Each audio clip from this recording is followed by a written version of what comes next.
Bhagavate Vasudevaya.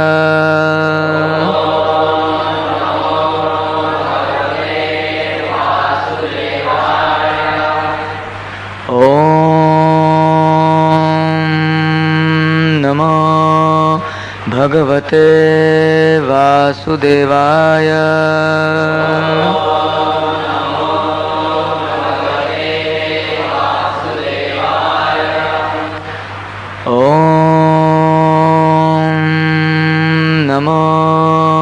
Bhagavate Vasudevaya.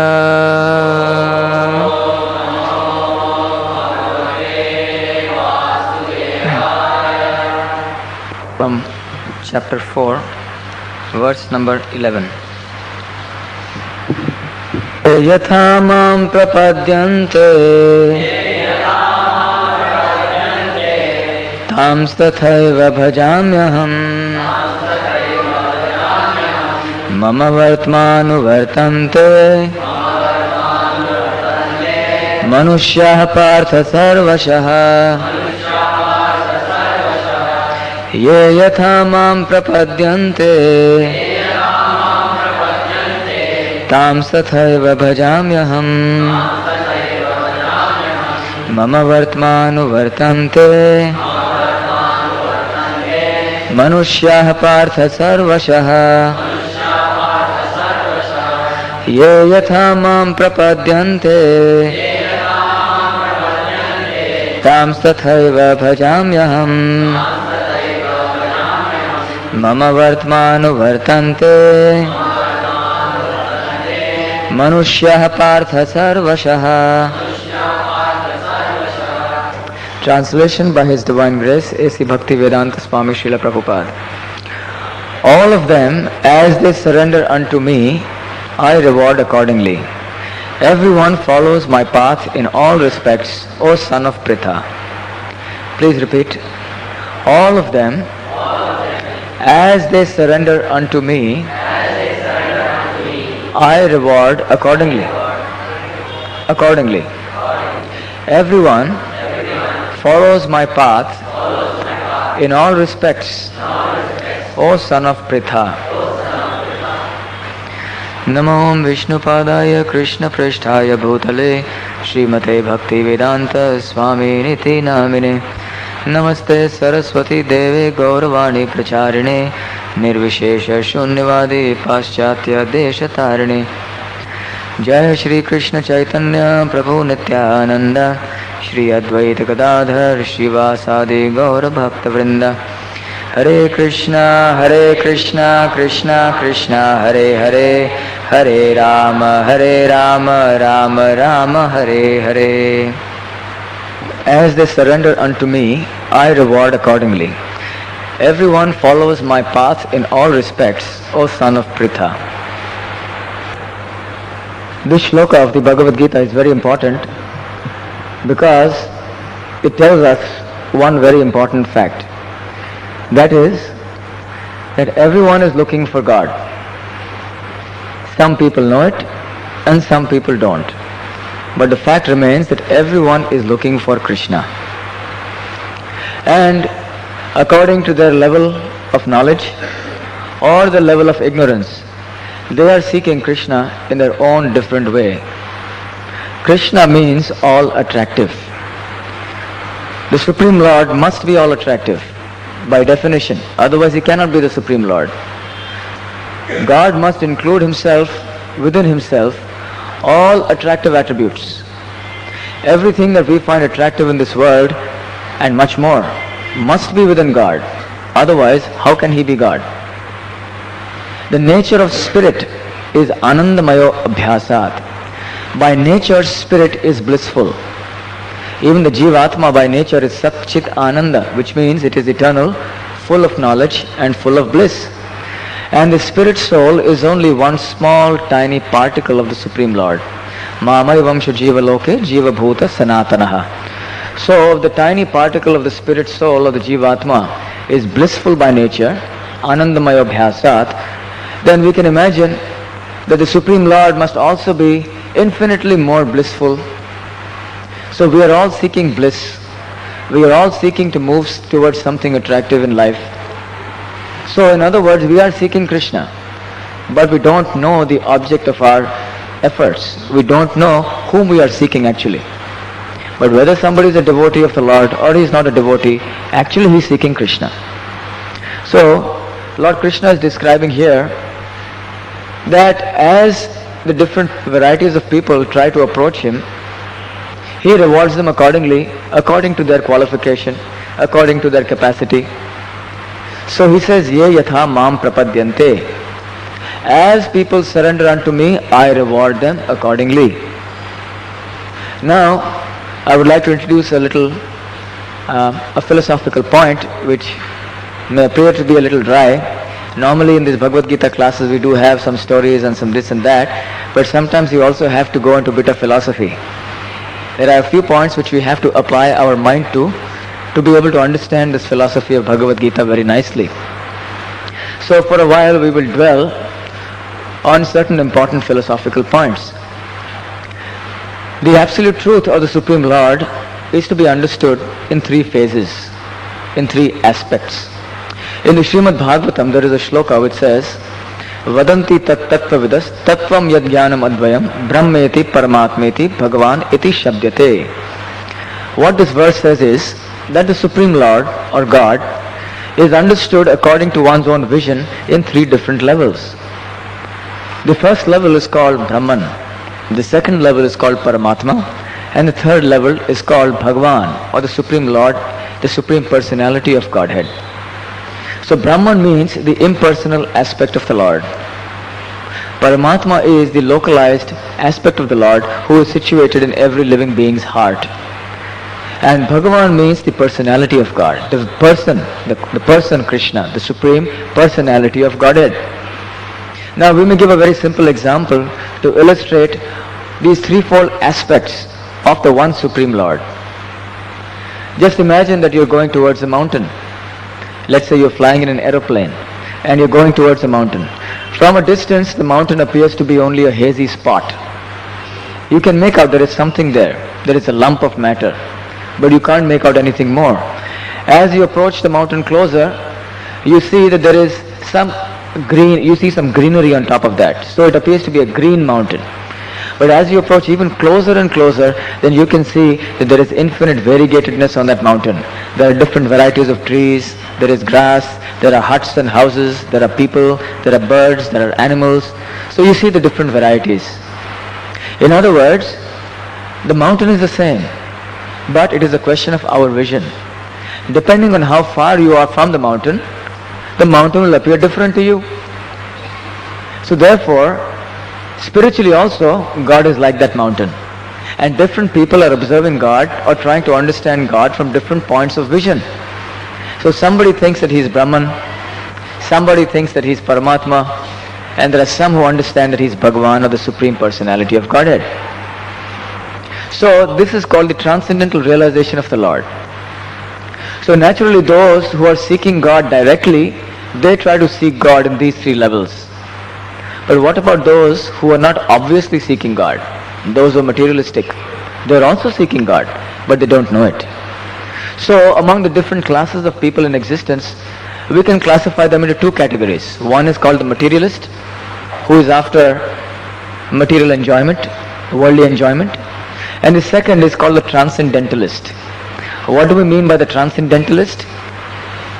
He is the person who is striving to transcend the material sphere. He wants to go beyond the sphere of material enjoyment. He says that this material enjoyment is for those who are less intelligent. He understands the temporary nature of worldly life, so he wants to transcend it. Therefore, he is called a transcendentalist or a spiritualist. So we have the materialist on one hand and we have the transcendentalists. Now very obviously the materialists are completely in ignorance because they do not understand that God is controlling everything. They have no object of life. They have no idea that to become a devotee of the Lord is the goal of life. They have no spiritual knowledge whatsoever. So you may ask, how is it that they are seeking God? Because they are seeking pleasure, because they are seeking knowledge, because they are seeking eternal life. They are seeking all those things which are already existing in God. So these attributes are to be found only in God. So they are seeking God, but they don't know it. On the other hand, the transcendentalists are directly trying to seek God on the transcendental or the spiritual platform. And even among these classes of people, there is a gradation. Those who are seeking the Brahman, they are considered inferior to those who are seeking Paramatma. And those who are seeking Paramatma are considered inferior to those who are seeking Bhagavan or the Supreme Personality of Godhead. So even among the kind of transcendentalists, we have three. Who are they? Who are the three kinds of transcendentalists? Yes? Yes, who are the people who seek Brahman? What is the class of people called? The Jnanis. Those who are following the Jnana Marga, Jnana Yoga, they are called the Jnanis. They seek the Brahman. Who are the people who seek the Paramatma, the Lord in the heart? Yes, the Yogis. Now, we have devoted 2 whole sessions exclusively to discussing the Paramatma in the heart, right? And at that time we also discussed Dhyanavasthita Tadgatena Manasa Pashyanti Yama Yoginaha. So these yogis, they are trying to understand the Lord in the heart, the Paramatma. So they are the Dhyana yogis or the Ashtanga yogis. Then the third class of people who are seeking Bhagavan or Shri Krishna, what are they called? The Bhaktas or the devotees. So we can see there is a gradation. So there are 3 levels of understanding the absolute truth, and according to that there are 3 kinds of transcendentalists. The Jnani, the Yogi and the Bhakta. And each is going to see according to his own vision. Now what is Brahman actually? Can anyone say what is Brahman? You've all heard this, Aham Brahmasmi, or you heard the word Brahman. But what exactly is Brahman? Who would like to say? What is Brahman? Bodily effulgence of the Lord. Very good. Brahman means, let's give an example. There is a sun. You see the sun every day, but not always directly. You see the sunshine and you understand that the sun is present. So sunshine is the bodily effulgence of the sun. The radiation coming from the sun is the sunshine. Now, when you go beyond the sunshine and you look up into the sky, you see the sun. So the sunshine has a source, and that is the sun disk. But is the sun disk also operating by itself? There is a predominating deity called the sun god. Just like when you come into this country, let us say there is a foreigner who comes into India. He comes in here and he sees that things are moving on. Of course, there is so much chaos, but still things are going on somehow or the other. In fact, one Russian person came here, and as you know, Russians, at least they used to follow once upon a time, communism. And this Marxist philosophy is an atheistic philosophy. So they do not believe in God. So when this Russian man came here, he saw that there was so much chaos and so much confusion that he remarked, now I have begun to believe in God. Because there is only God who can run this country. Nobody else. Otherwise it is not possible that this country is staying together. And somehow or the other this country is functioning. So anyway, but still you come here, you understand that there is some control going on. So you are seeing the impersonal functionaries in various departments. The railways are going on, the transport is going on, water supply, this, that, everything is going on. But behind them there are people. So you understand that making all these things function, there are certain people. Similarly, the sun is a powerhouse. And behind the powerhouse there is a predominating deity, a person who is responsible for the functioning of the sun, and he is called the sun god. Now you may ask, how is it possible for somebody to live in the sun? You see, in the Bhagavad Gita it is described that this material body is made up of 5 elements. What are those 5 elements? Earth, water, fire, air and ether. This gross material body. And then there is mind, intelligence and ego. So in this earth planet we are accustomed to seeing bodies which are primarily made of earth and water. But there are other spheres in other dimensions in this material world where living entities are made up, their bodies are made up of different substances among these 5. There are in other planets there are living entities whose bodies are made up primarily of fire. There are planets in which the bodies are primarily made of air, bodies which are primarily made of ether. But because we have no conception of these, therefore we think that these things don't exist. So in the sun planet, in the sun, which is fiery, full of fire, the living entities, their body is very subtle. It's not like this kind of body that we have. If we go anywhere near a fire, we get burnt. You can't tolerate the heat even a few feet from the fire. But That is because we don't have the appropriate kind of body to exist near the fire.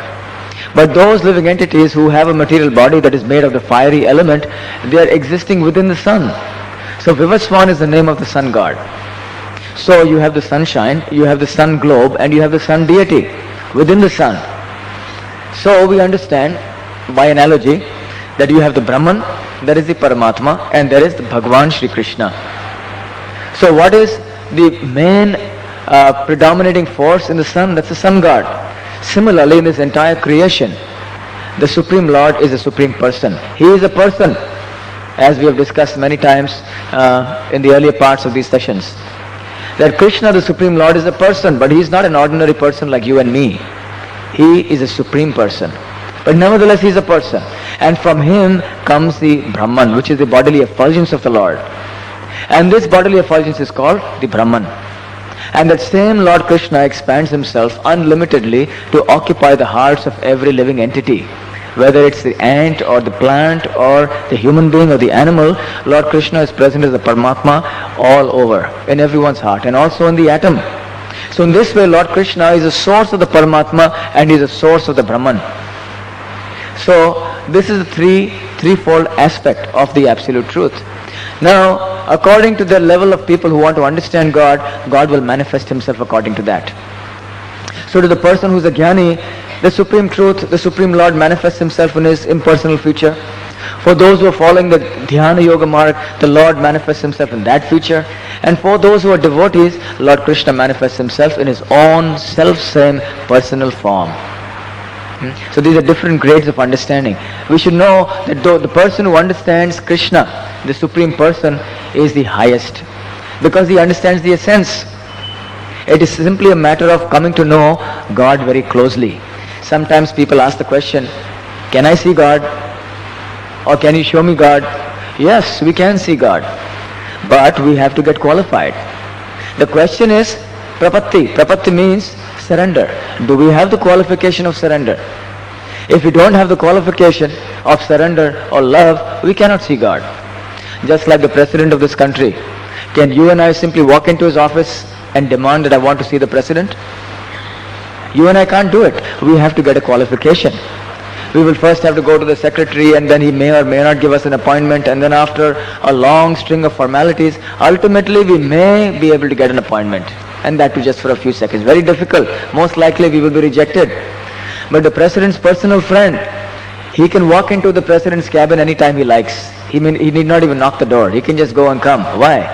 Because there is that loving relationship. So the question is, do you have that loving relationship by which you can see God? So the key factor is the qualification for seeing God is to develop that loving relationship. And that is what Lord Krishna is saying here. Ye yatha mam prapadyante. You have to qualify yourself to be able to see me. And according to the level of your qualification, I will reveal myself to you proportionately. So this formula, ye yatha mam prapadyante, is very important. It is a formula of reciprocation, reciprocal relationship between two people. A relationship can take place only between people. It can't take place between two dead things or inanimate objects.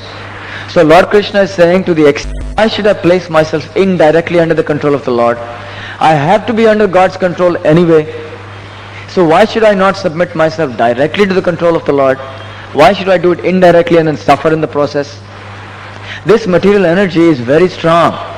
We should not underestimate the power of this material energy. There is one very great saint called Markandeya Rishi. So ask me whatever boon you like and I will grant it. So Markandeya Rishi, he was a great devotee, but he was not 100% pure devotee. His devotion was a little mixed. It was Jnana Mishra Bhakti, which means it was mixed with a little desire for some knowledge here and there. So he said, my Lord, I want to know the power of your Maya. How strong is your material energy? How strong is your Maya Shakti? I want to know that. Please demonstrate the power to me and let me see it. So Lord Krishna fulfills the desires of everyone, what to speak of his devotees. So he said, all right, tathastu, so be it. So at that time Markandeya Rishi was sitting in his ashram under a tree when the Lord appeared before him. And all of a sudden he found himself transported into the middle of a very turbulent ocean. The ocean was very, very turbulent. The waves were going high. Practically it seemed as if the waves were going up to the sky. And there was a great storm. And Markandeya Rishi found himself being tossed up and tossed down. Tossed up and tossed down. And he became very much fearful. He became very, very fearful. And he began to wonder what is happening now. And the storm just went on and on and on. And all the time he was just being swayed here and swayed there. As you know, even in a swimming pool, sometimes when you start feeling that you're drowning, you become very fearful. And those of you who have swum in the sea, you know, sometimes it can be very dangerous. So many people die off the coast of Juhu Beach also. So he was in the middle of the ocean where there is nobody to help. So in this condition he became very, very fearful. And at that time he was wondering what is going on. And the situation seemed to go on and on and on. He was not even dying. And he was not even able to live properly. And this way time went on and on and on. And actually thousands of years went on. And neither was he dying, nor was he able to live properly. So thousands of years this thing was going on and on and on. And Markandeya Rishi his intelligence was getting completely bewildered. He just didn't know what was happening. And everywhere around there was simply water and more water. And then one day, as he was just simply floating, he was not even drowning. Somehow there was some energy that kept him floating. And he was floating and floating. All of a sudden, he found some movement, something different in the distance. So he started swimming towards it. And as he went towards it, he saw that there was a big lotus leaf, a green colored lotus leaf. And on that lotus leaf, there was some light blue colored object. And when he approached that object, what did he see? It was a small child. A small child who had a bluish complexion, like the complexion of a dark blue monsoon cloud. Who was that person? Phantom? Krishna. It was Krishna, baby Krishna. So baby Krishna was there and he was sucking on his toe. Just like a normal child, sometimes a 2-month-old child, the children, they suck on their toe. So baby Krishna was floating on that lotus leaf and he was sucking on his toe, on his own toe. So Markandeya Rishi saw this most astounding vision in the middle of the ocean where he had been swimming for what appeared like thousands of years. And he suddenly, all his fear, first of all, naturally he was bewildered. He just didn't know what's going on. And then when he saw the beauty of this little child, all his confusion, all his misery, all his distress completely vanished. And immediately he became peaceful. And at that time, the moment he became peaceful, the whole vision disappeared. And what did he find himself in? Back in his ashram, sitting under the tree, where he was, dry as anything. So then he understood, this is the Maya Shakti of the Lord, how powerful Maya is. Maya is practically as powerful as the Lord, this material energy. It is said in the Brahma Samhita, Brahmaji says, Srishti Sthiti Pralaya Sadhana Shakti Reva Chayeva Yasya Bhuvanani Vibharti Durga Ichhanurupam Api Yasya Checheshtate Sa Govindamadi Purusham Tamaham Bhajami. This Maya is known as Shakti, represented by Durga. Durga or Maya or Shakti is the material energy. And she is the one who is subjecting all the living entities in this material world to stringent control. And she is the one who is the agent for creation, maintenance and destruction. And she is like the shadow of the Lord. Chayeva Yasya. So she is like the shadow of the Lord. She has no independent movement or existence. Just like sometimes if I move my finger in front of the light, then my shadow will also move accordingly. The shadow cannot move in one way and my finger in another way. So similarly, Durga Devi or Maya or the material energy moves only according to the sanction of the Lord. Mayadhakshena prakriti suyate sacharacharam. So in this way we find that the material energy is also the representative of the Lord. And she is subjecting all the living entities in this world who are rebelling against the direct surrender to the Lord. She is subjecting them to her stringent control. So in other words, the point is that you cannot escape being controlled by the Lord. So why not directly submit ourselves and be happy? This is the process that an intelligent person performs. He surrenders. He says, enough of rebellion now. Just like a criminal. The criminal, sometimes he tries to run away from the police. And he runs and runs and runs. He's hounded by the police. Recently there was a big scandal somewhere in Maharashtra. and the main accused was absconding. And he was running here, running there, and the police was at his tail trying to search him here and there. And finally they got him.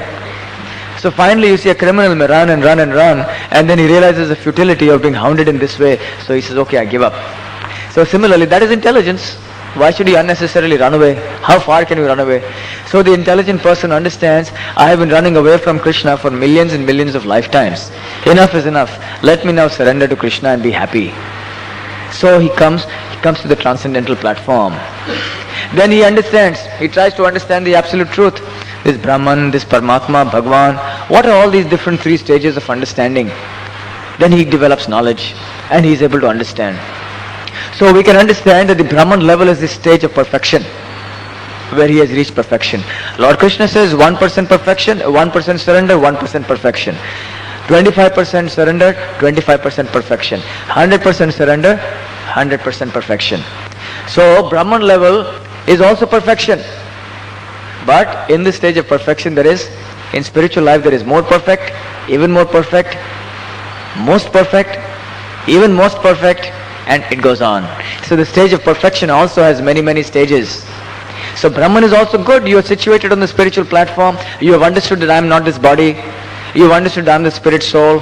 Aham Brahmasmi. So therefore you are Brahmabhuta, Prasannatma. You are always peaceful. Na shochati, na kankshati. You don't hanker for anything. You don't lament for anything. So you see all living entities equally, spiritually. So you are peaceful. So that is perfect. But there is more perfect. The yogi, he understands that the Lord has form. It is not that the Lord is simply impersonal. The Lord has form. And that form is a 400 form of Vishnu. So he sees that. But his devotion is not matured. So he is not able to experience the bliss that the devotee experiences. And as his knowledge and devotion mature, he comes to the even more perfect stage, the stage of the devotee of the Lord. And as a bhakta, he is now properly fixed and situated. He understands that Lord Shri Krishna is the supreme person, and I am exchanging rasa. Rasa means mellow. I am expressing various flavors of bhakti or love with the Supreme Lord, and this flavor or exchange of relationships is very, very relishable. So he is perfectly fixed. But now the question is, even after you come to the stage of bhakti or bhakta, there is still further gradations. Lord Krishna says, this proportionate relationship doesn't stop here. Even when you become a bhakta, still there is most perfect, even more perfect, even more perfect. The spiritual life is unending, limitless. So you can even reach higher and higher and higher platform once you become a bhakta. So, just like in this material world, we see that there are many, many relationships, isn't it? And all these relationships exist. Why? Because they have their source in Krishna. The relationship between a father and a mother, the relationship between husband and wife, the relationship between son and father, daughter and mother, relationship between friend and friend, servant and master. All these relationships exist because they exist in the Lord. So therefore, even in the bhakti stage, there are all these relationships. And these stages are called Shanta, which means the neutral stage. In the neutral stage, we have a relationship of awe and reverence with the Lord. Then there is the Dasya stage, where we relate with the Lord as a servant. There is a Sakhya stage, where we relate with the Lord as a friend, as a equal. There is the Vatsalya stage, where we relate with the Lord as a superior, as a parent. And finally there is the Madhurya stage, where we relate with the Lord in a more conjugal mood. So these different relationships are there. We will discuss them in detail at some other time. But the idea is that these ideas have to be introduced.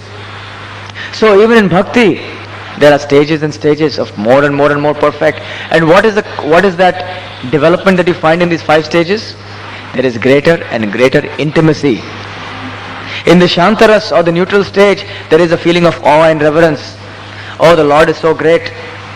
He is worthy of my worship. So there is some devotion. But that is a devotion of awe and reverence. But as you become more intimate, then what happens? Now you start seeing the Lord personally as your master. He is my master and I am his servant. And there is a particular flavor attached to that, a particular joy experienced by the servant. And then as the devotion becomes even more intimate, what happens? Now that feeling of awe and reverence disappears completely, and you feel that Krishna is my equal. He is my friend. And then it becomes even more intimate. And when it becomes more intimate, not only is Krishna my equal now, but actually I am his superior. And Krishna is dependent on me for his very survival.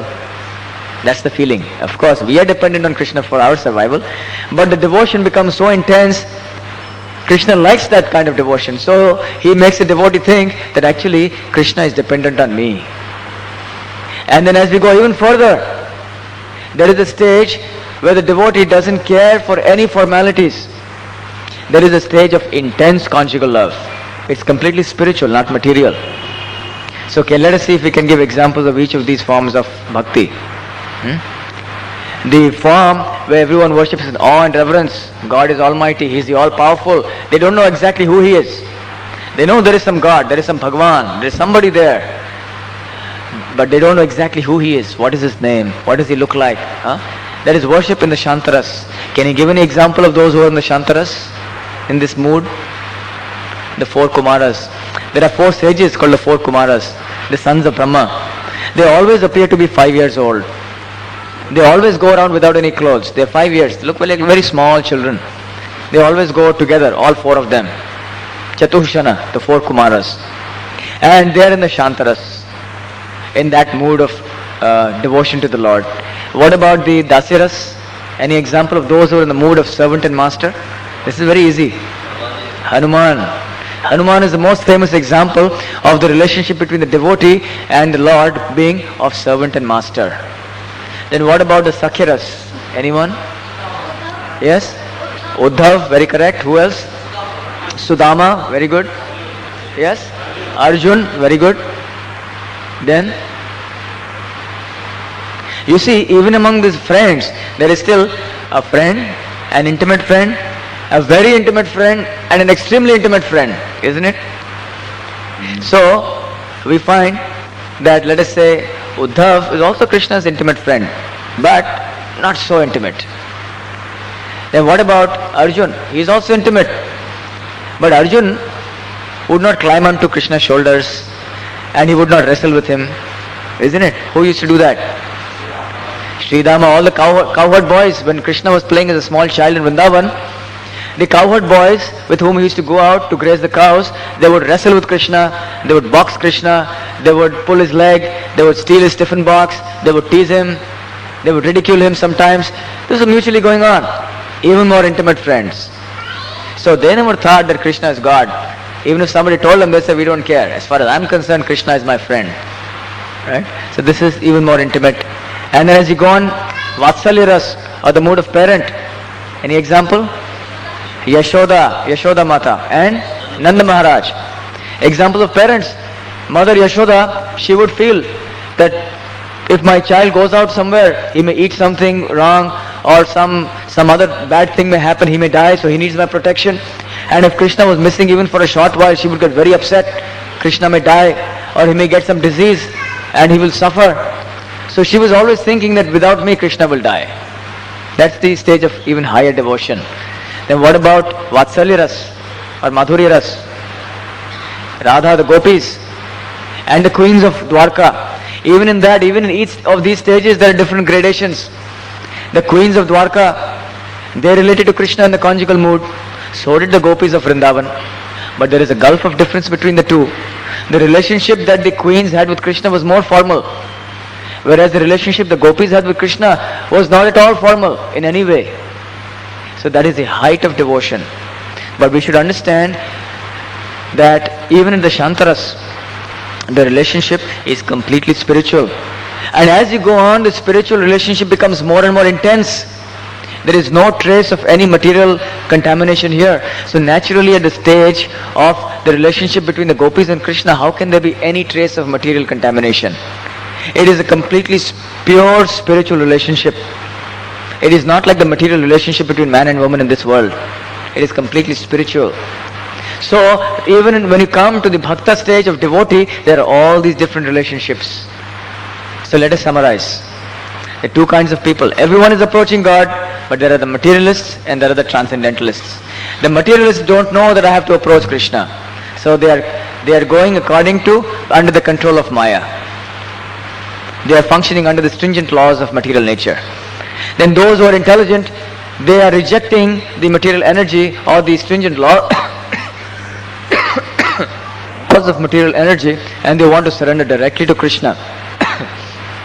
So these transcendentalists, their level begins with the Brahman, higher Paramatma, higher they come to Bhagavan, they become Bhakta. Even after having become Bhakta, they relate to Krishna in different ways, according to Shantaras, Dasyaras, Sakhyaras, Vatsalyaras, and finally Madhuryaras. So can you now see the whole point of the lecture? According to the mood in which you want to relate to Krishna, Krishna will relate to you. That is the sum and substance of this whole verse. So why have I given this long story, starting from the materialist, the jnani, the yogi, the bhakta, and even in the bhakta, all these different grades of relationships? Why? Because everyone is looking at Krishna differently. And according to the way you want to look at Krishna, Krishna says, reciprocally, proportionately, I will deal with you. The four Kumaras, they are in the Shantaras. So Krishna doesn't go and play with them. Similarly, let us say Hanuman. Have you ever heard of Hanuman trying to pat Lord Ramachandra on the back? It doesn't happen. Because that is not his mood. Hanuman wants to deal with Ramachandra in the mood of servant. So Lord Ramachandra deals with him in that way. Similarly, the Gopas, they don't care. They don't want to deal with Krishna in his Vaikuntha mood, four-armed mood of Vishnu or Narayan, granting benedictions, tathastu. They say, we don't care for your benedictions, right? So, according to the kind of mood in which you want, the Jivatma wants, Krishna will reciprocate. So just see how wonderful Krishna is. Whatever you desire to relate to him, and if you want to forget him also, he helps you to forget him. And in that way to relate to his inferior material energy. So it's simply a matter of proportionate reciprocal relationship. That is the sum and substance of the verse. So what should we do? We should try to strike up a personal relationship with Krishna. Because we are eternally persons, Krishna is a person. And there is a relationship eternally existing between these two persons, you and Krishna, me and Krishna.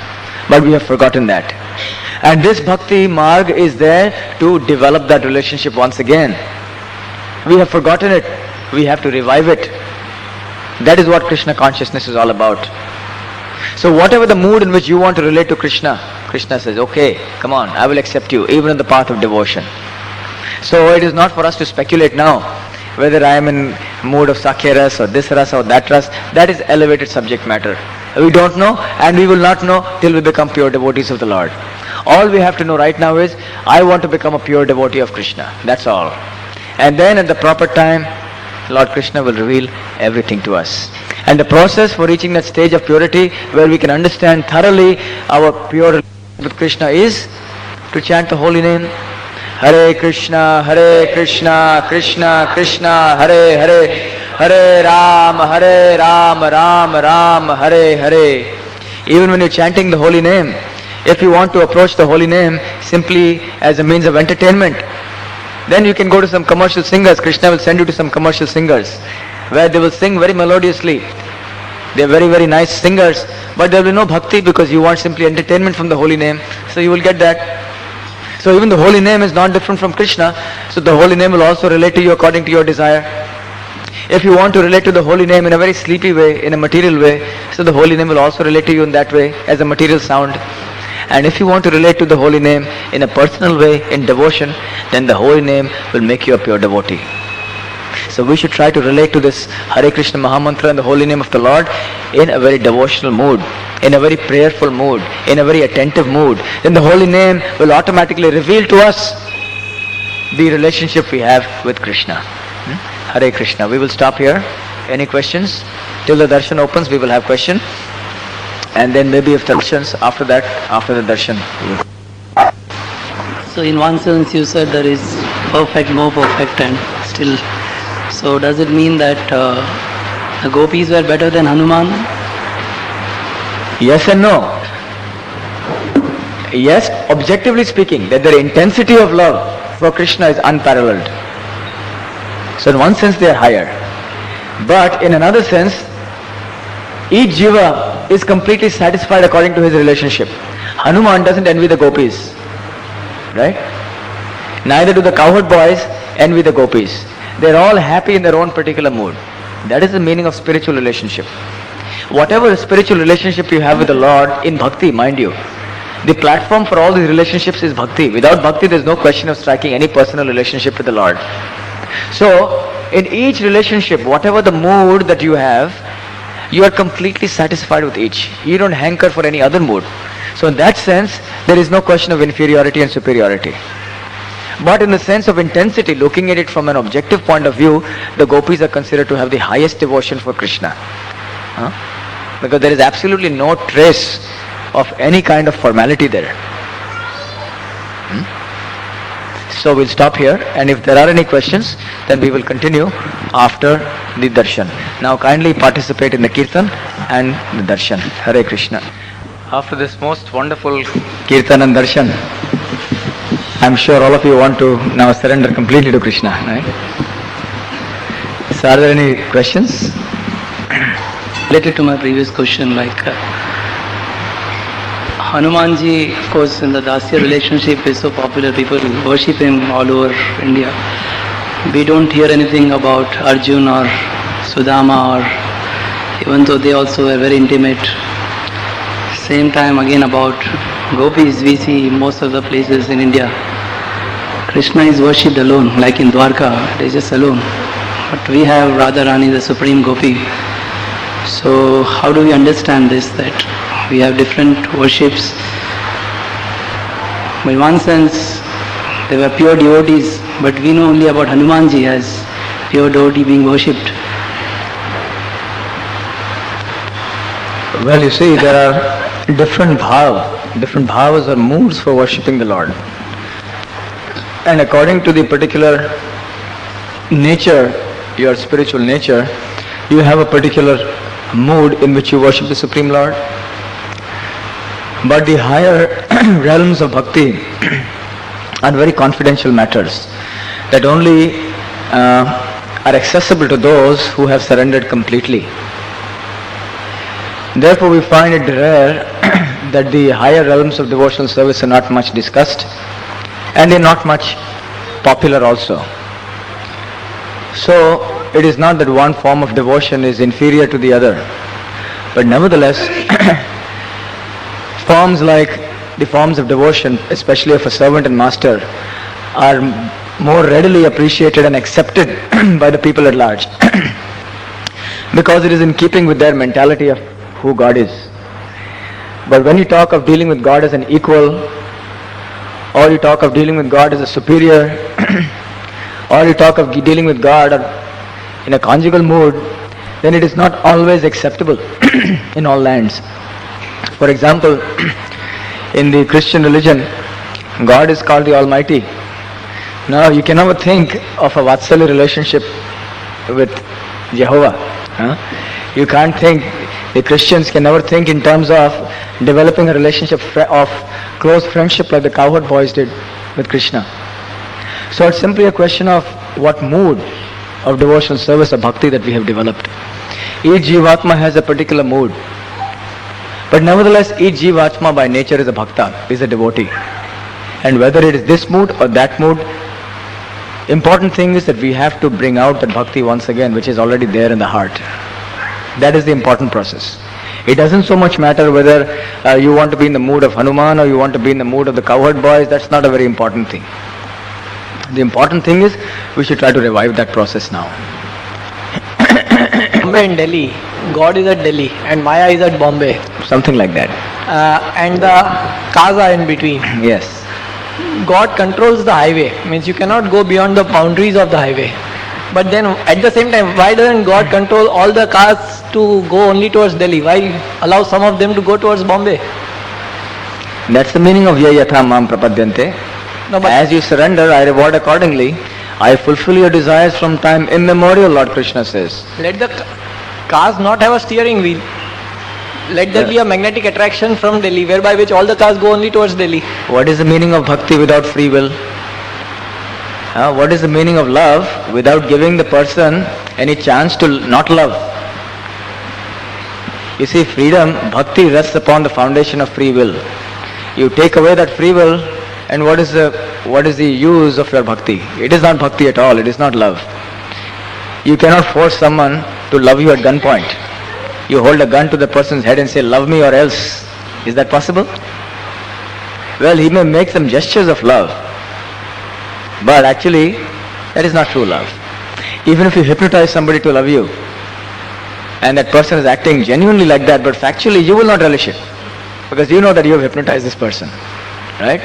So therefore, Krishna doesn't want that everyone should become robots. So Krishna wants genuine devotion. So therefore, that genuine devotion can come only when he gives us the freedom to have genuine atheism. So he gives that freedom. You want to forget him? Okay, I'll send you back. As you surrender, I reward you accordingly. And the more you don't want to surrender, the more he pushes you away towards Bombay. The more you want to surrender, he pulls you towards Delhi. As you like, Krishna says, I fulfill. And that's the sum and substance of this verse. Please remember this formula. As you surrender, I reward accordingly. What is more powerful, bhakti or maya? Bhakti or maya? What is more powerful, the light or the darkness? Yes? Light. If I knew that No, surely you know this answer. If you go into a dark room and switch on the light, what happens? Does the darkness remain? So, Krishna Surya Sama Maya Hoy Andhakar, Yaha Krishna Taha Nahi Mayar Adhikar. Krishna is like the sun, and Maya is like darkness, like the shadow. So where you have Krishna, there is light. There is no question of any Maya or any darkness. So Krishna Bhakti reveals Krishna to you. Krishna is manifest within you. Therefore automatically there is no question of Maya. Any question? There is also a form of Krishna, or it's a different, distinct from Krishna. Who is the form of Krishna? Durga Devi. Durga Devi. Durga Devi is a demigoddess. She is a Jivatma, just like you and me. But she is infinitely more powerful. She is Form of Krishna. So what's the not a form of Krishna. I mean, She is an expansion, just like you and I are expansions. The part and parcel of Krishna. so she's the energy of Krishna. She is the energy of Krishna, correct. She is an empowered energy of Krishna. She is empowered to perform this function of administering this material world. Just like the jail superintendent is the representative, authorized representative of the government to look after the prisoners. So we are all prisoners in this jail of the material world, and Durga Devi she has the unpleasant, thankless task of keeping us all here within the prison. Hare Krishna.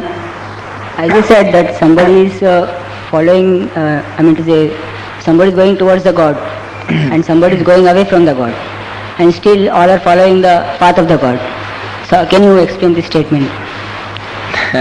That is what the lecture was about. That basically everyone's under the control of God, isn't it? Those who are going away from God, they are under the control of God indirectly, because they are under the influence of Maya or Durga Devi. And Durga Devi is working under the instructions of the Lord. So actually he is also under the control of the Lord, but he doesn't know it. And those who are devotees, they directly surrender to the Lord. So they are happy. So in one sense we are all following the same path, Krishna's path, because we are all under his control at every moment. Whether we know it or not is a different matter. But we are all under his control. So it is better to be directly under Krishna's control and be happy. That's the philosophy. One last question if any, otherwise we will wind up. Why does Krishna wants to destroy his own energy and want his disciples to come back to him? Because Durga is also a form of energy of Krishna. And why again he wants to destroy that form and again... Why he wants to destroy this material universe? Yeah. Because he wants to show that anything in this material world is temporary. It's always changing. So Krishna has made the law. His material energy acts on this principle that nothing is permanent in this material world. By nature you are permanent, you are the spirit soul, you are Satchidananda. Therefore you should not be satisfied with this temporary arrangement. So Lord Krishna has made everything in this material world temporary to show us that this is not a fit place for us to reside. That this is not our real home. Our real home is the eternal spiritual world. Therefore Lord Krishna has designed everything in the material world so that it decays and degenerates and ultimately it finishes, it gets destroyed. So one thing I want to ask everyone is, now you have all been coming for these lectures for some time and you have been hearing also the philosophy, and the sum and substance of this whole philosophy is that you have to chant the holy names, correct? So we must regularly chant the holy names in our own house also.